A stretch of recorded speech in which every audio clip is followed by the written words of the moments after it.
There's a certain question that comes up every time with a new Call of Duty game. Who is making it? Entries in this venerable series has alternated between two different developers.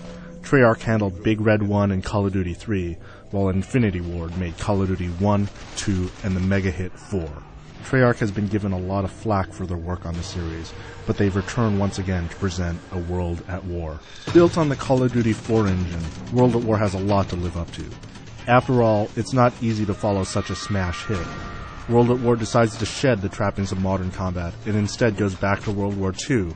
The game pits you as a Marine in the Pacific Theater and as a Russian soldier during the push to Berlin.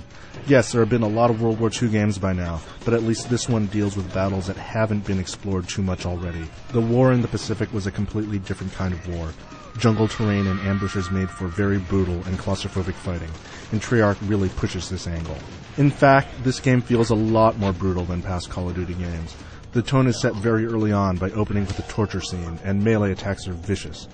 This makes it feel like fighting is more about survival than about winning a global war, and this is a refreshing change. For example, there is a flying boat mission that is similar to Call of Duty 4's gunship mission. Whereas Call of Duty 4 had this eerie feeling of cold detachment, World at War puts you right in the middle with guys screaming and boats exploding all over the place.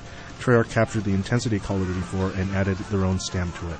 The gameplay is still Call of Duty in every sense of the word. The fighting is super smooth, scripted events are plentiful, and enemies keep respawning until you push forward. By now, you're either a fan of this gameplay or you're not. This installment won't change anyone's mind about it.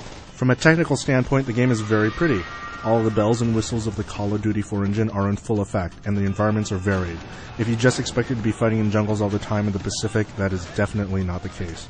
The vehicle levels are fun, and it changes up the action. Meanwhile, the sound is spot on. All of this ups the player's immersion quite a bit. The multiplayer mode has been expanded as well. In addition to the create a character class and all the modes that you're familiar with from Call of Duty 4, there is now 4-player co-op for the majority of the campaign. The great new war mode focuses the action on certain spots on the map. There are tank maps and new perks. And then there's a new Nazi zombie co-op mode. Yes, it's as quirky as it sounds. Basically, you hole up in a bunker with up to 3 other people and defend against never-ending hordes of Nazi zombies. It's a fun little arcade mode that's complete with item stores and power-ups. The value of what you're getting is very good for the asking price, and Treyarch did a very admirable job with this game. You can even make the argument that this is one of the best and most feature-rich World War II shooters out there, depending on your biases. Yes, it does borrow from Call of Duty 4, but it also expands on it.